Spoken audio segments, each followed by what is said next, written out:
Welcome from San Diego, California.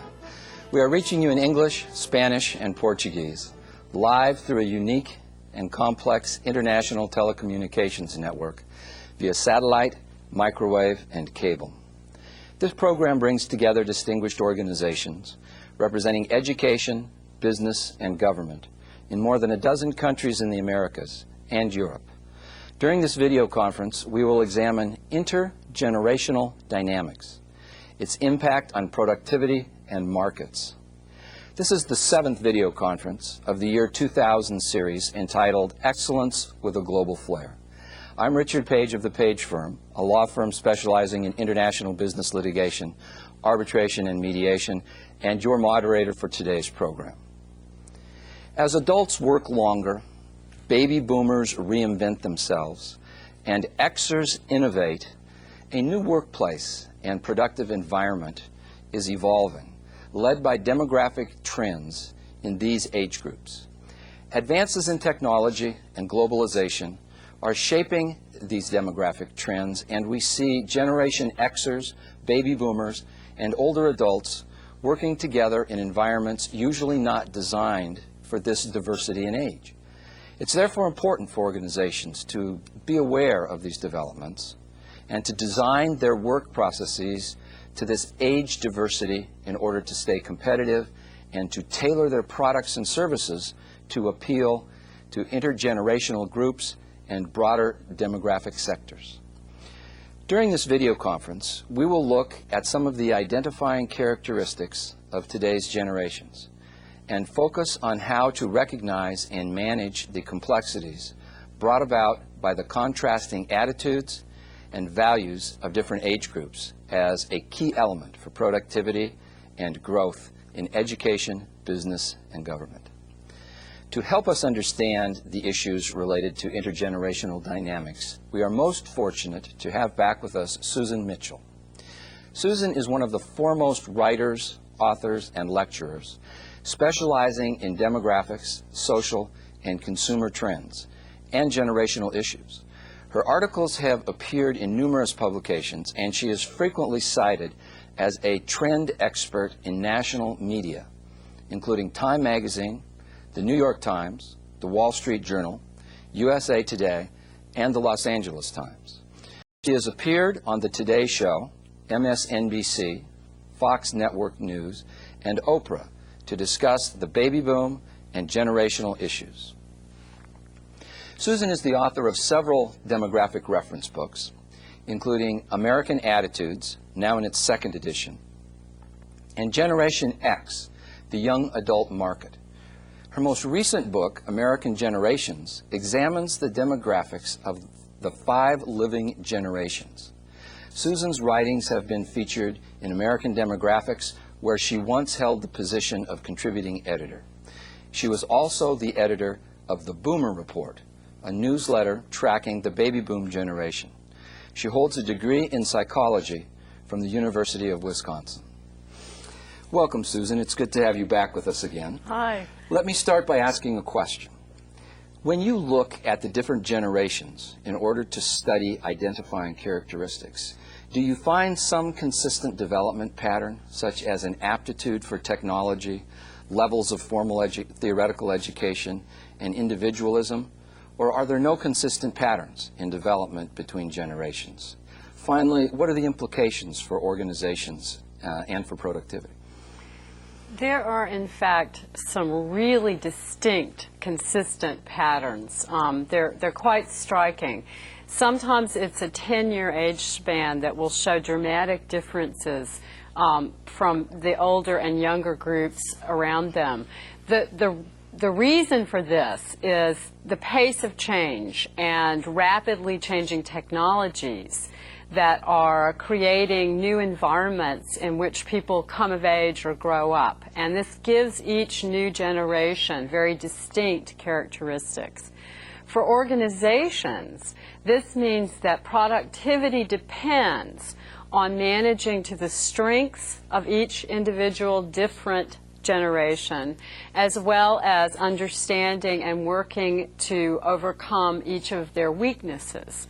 So it's very important to know that these differences exist and to manage with that in mind. Thank you for your excellent insights. Let's begin now with Module 1.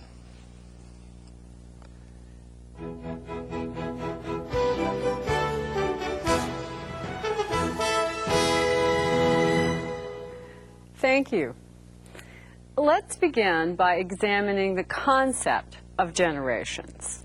What is a generation and why does it matter? The distinct identity of a particular generation is established during the period of time in which its members come of age, that is, the years in which they are becoming adults. Historian Arthur Schlesinger, writing in the Cycles of American History, noted that historical events establish boundaries between generations. Generations are, in other words, shaped by the unique circumstances of a particular point in time. Generational identity can be very strong, as is the case when people grow up in a time of particularly salient events, such as war or economic depression, major political change, or technological revolution. During relatively quiet eras, generational identity is somewhat weaker, since individuals have few distinct common experiences, the necessary reference points for a sense of unity with the group and a unique identity apart from other generations. In the past, when change came very slowly, different generations were very much alike, with similar attitudes and similar ways of living. And in fact, throughout most of human history, change has been very, very slow. But beginning in the 1700s, the industrial age signaled the beginning of a new era, one in which technological developments more rapidly altered our way of life. During the 20th century, the pace of change speeded up exponentially as technological breakthroughs revolutionized ways of living, working, communicating, traveling, and so on. Over and over again, new scientific and technological developments transform the way we do things, sometimes almost overnight. With this rapid pace of change came unprecedented generational differences. We are, as the saying goes, the product of our times. But our times are now measured in a span of years rather than decades. The young adults of today are very different from the young adults of 1985 or 1970. While these differences are not so extreme as to create an impossible-to-bridge divide, they do mean that people only 10 to 15 years apart can be different in ways that need to be taken into account in the workplace and in the marketplace. This is not to say that the many individuals that make up a particular generation are all of one mind. Individuals within a generation often differ in opinion and behavior. But to quote writer Ortega y Gasset, the reactionary and the revolutionary of the 19th century are much nearer to one another than either is to any man of our own age. In other words, the common early environment of the members of a particular generation give them a collective identity that transcends their individual differences. It is important to make a distinction between generation and life stage. A generation is a group of people born during a particular period of time who share common experiences and a common environment during childhood and early adulthood. The characteristics established by these common experiences are carried throughout life by the members of that generation. Life stages, on the other hand, are predictable steps that we take as we go through life. The primary life stages are completion of education, entering the workforce, marrying and having children, reaching middle age, becoming empty nesters when our children grow up and strike out on their own, and retirement from work. Now, obviously, not all individuals go through every one of these experiences, but all of us pass through at least some of them. Generational characteristics interact with life stages. The generations pass through the various life stages, but they differ in how they approach them depending on the particular characteristics of the generation. For example, in the U.S., when the women of the baby boom generation reached adulthood, they did not immediately marry and have children, as their mothers had done. This delayed this life stage to a later age. Their generational characteristics, independence, new attitudes about the roles of women, the desire to have their own careers, influenced their approach to this stage of life. Many factors contribute to the formation of a generational identity. Events such as war or economic depression are particularly powerful. The generation that came of age during the worldwide economic depression of the 1930s, for example, was shaped by that experience. In the U.S., this generation, which is now the oldest living generation, tends to be more frugal and careful with their spending than are people who grew up during times of greater prosperity, such as the baby boom generation.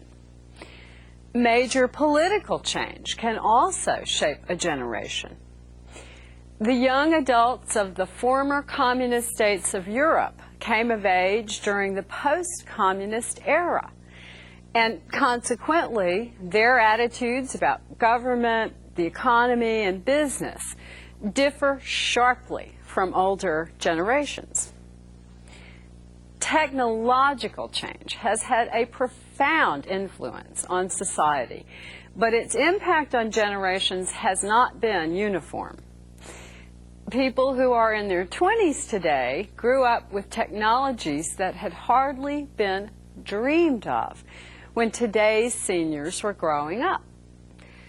This gives the young greater familiarity and comfort with new technologies. But the influence of technology extends beyond the ability of young adults to easily use computers, cell phones, and the like. It influences the way people take in and organize information, their sense of connection to a larger world, and their expectations about consumer goods and services. The baby boom, for example, grew up with television, and consequently, they tend to be more visual learners than older generations. Generation Y, the youngest generation of adults, grew up with MTV and the internet. As a result, they find it easier to handle large amounts of rapidly presented information. In fact, it may have made it more difficult for them to read slowly and carefully through large amounts of text. The oldest generations, on the other hand, still prefer print-based media and often feel overwhelmed by the amount of information available today. A study in the U.S. found that younger generations are increasingly seeking information from online sources, while older people persist in getting the news from print media. Among people aged 18 to 29, 18% said that online media is their primary source of news, while only 37% said they get most of their news from newspapers. In contrast, only 5% of people aged 50 to 64 relied on the internet, while 63% prefer newspapers. The differences in the degree to which different generations embrace new technologies is illustrated by another survey that asks Americans if they believe various technologies have been a change for the better. The results showed striking generational differences. Fully 82% of Americans aged 18 to 34 believe email is a change for the better, but the proportion falls to only 47% among those aged 65 or older. The internet represents a change for the better, according to 76% of 18 to 34-year-olds, but only 51% of the oldest Americans agree. The result was similar for cell phones, with 72% of young adults saying they are an improvement, compared with 57% of Americans aged 65 or older. The implications for business are enormous. The wide gap in the embrace of new technologies by different generations means that businesses will have to adapt different approaches for reaching consumers of different generations. Within the workplace, the young will readily accept the use of high-tech devices, but it will be harder to convince older workers of the benefits. The relative size of different generations is also a significant factor in generational identity and in intergenerational dynamics. In all societies, there are periodic fluctuations in the birth rate. During times of economic hardship, for example, people tend to have fewer children. The opposite is true during economic booms. When generations are of uneven size, the social and economic effects can be far-reaching. When a large generation, such as the baby boom, follows a smaller one, institutions, such as schools, may find themselves overwhelmed by the sudden increase in the number of students. Similarly, the labor force is impacted by the rise and fall in the number of new entrants into the workforce. The size of a generation also influences its own members' outlook on life. Large generations tend to have a stronger sense of empowerment, since their numbers do, in fact, give them considerable influence. They tend to dominate society and institutions. Smaller generations, on the other hand, often feel overlooked and marginalized. They are aware that their influence is not as great as that of larger generations, creating resentment. This has been an issue in the U.S., where the large baby boom generation was followed by smaller Generation X. Many of the conflicts between these generations spring from their comparative sizes. The increase in globalization has also created differences between the generations. Younger generations have grown up in the era of the shrinking world, where technology and commerce have brought everyone and everything closer together, culturally as well as economically. In fact, in some respects, the young people of different nations are more similar to each other than they are to older people in their own cultures. Throughout the world, for example, young people can be found listening to the same music, whether it is Latino pop, American inner-city rap, or British rock and roll. They communicate with each other via the internet, while television brings common entertainment into households across the globe. While older generations may have become more familiar with other cultures over the years, most are unlikely to ever reach the level of cross-cultural exchange enjoyed by today's young adults. Social and economic changes over the decades, as well as the increase in the general pace of life, have also created differences between generations in their attitudes.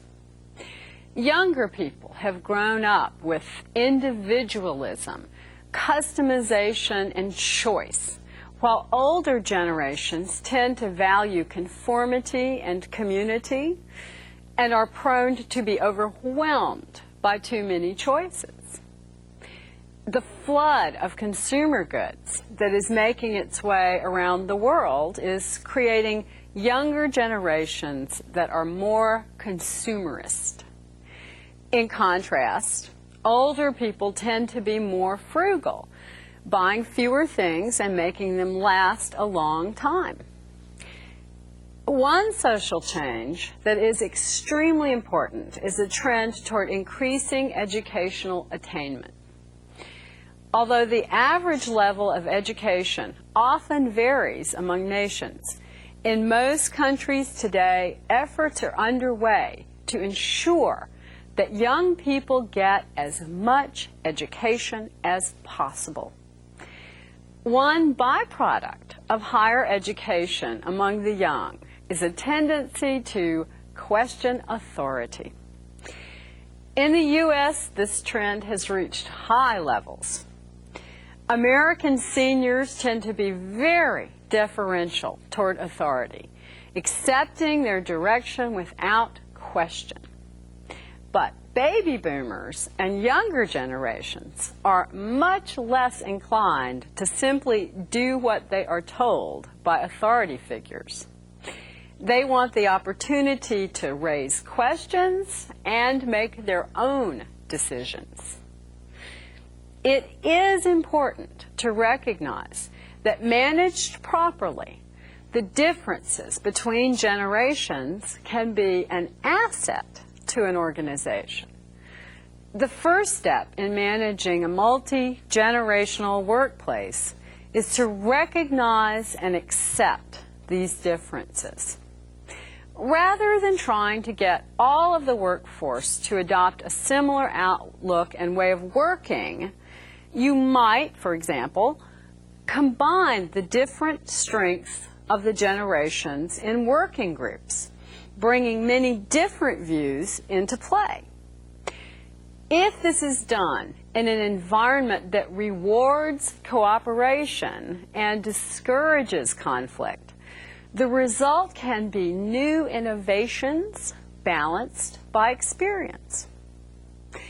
Management needs to convey to the workforce that while differences do represent challenges, they also present opportunities to enhance the work environment and improve productivity.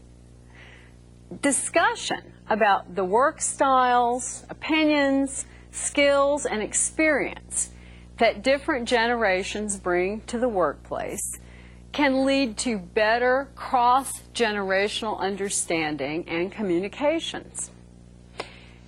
It is also important to anticipate the types of intergenerational conflicts that are likely to occur. Given that generations today tend to have had different experiences growing up and consequently develop different characteristics and attitudes, it's no surprise that conflicts can arise in a number of areas.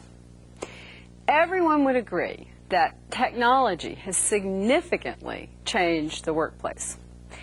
The fact that we are communicating right now across vast geographical distances is a prime example of technology's impact on how we work and learn.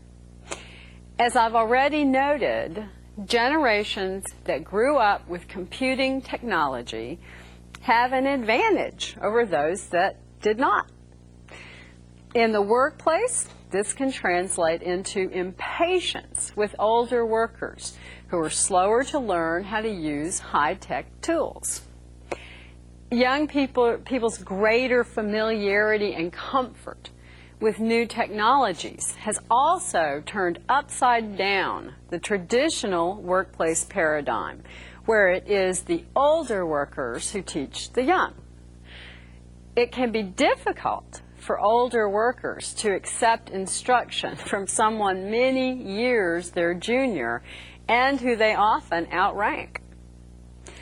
While this can create conflict and present obstacles to improving the productivity of older workers who need to learn new technologies, it also offers opportunities to address the larger issue of the need for intergenerational respect and cooperation.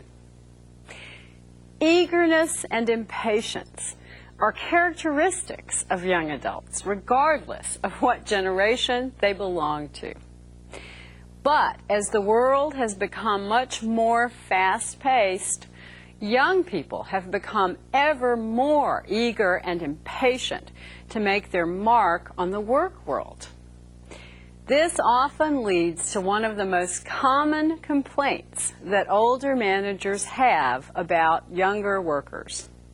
They do not want to pay their dues. That is, young workers find it difficult to accept that a period of seasoning is required, in which they gain experience and skills that are needed before they can take on more responsibility. Another complaint about younger generations is that they are not loyal to the company. But this reflects the changing nature of the global business environment. Increasingly, companies themselves exhibit little loyalty to a particular region or nation, much less individual employees. If better opportunities present themselves in another location, halfway around the globe, businesses will shift their operations there. Younger generations are simply more aware of the fact that they are on their own to a large degree and cannot depend upon a particular company